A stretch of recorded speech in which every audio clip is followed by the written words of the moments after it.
koffie is toe, die kombuis is stil. Ek kyk by die venster uit, teen my wil. Langs my is die bure se erf vol geraas, van kinders wat hardloop en mekaar rondjas.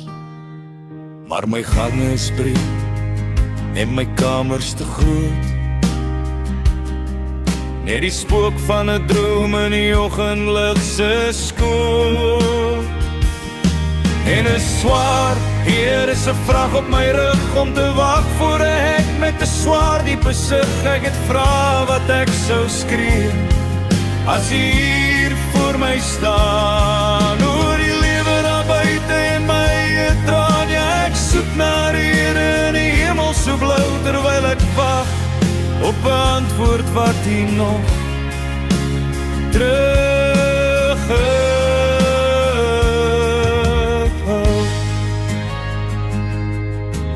Vrydag aan, saam met vriendinne om die tafel. Ek probeer my hou, probeer nie wankel, maar hulle praat oor skool en die dinge wat kinders sê. En elke klagte voel soos 'n mes wat dieper lê. Hulle sien nie die pyn of voel my asem kort skiet. Hoe hulle moegheid vir my voel soos groot verdriet. Vir 'n hart wat alles sou gee, elke sent, elke uur. Vir daardie selfde moeite agter my eie muur.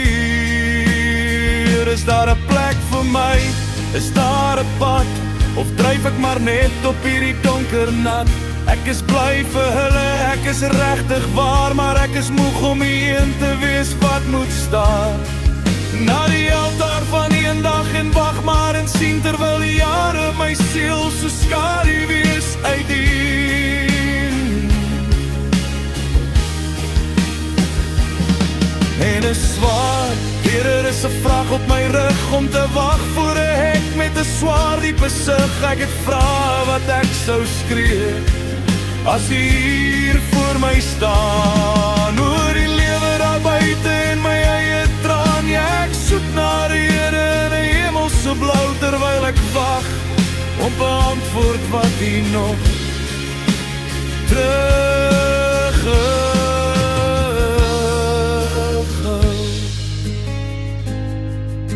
Die koffie is koud, die son sak weg.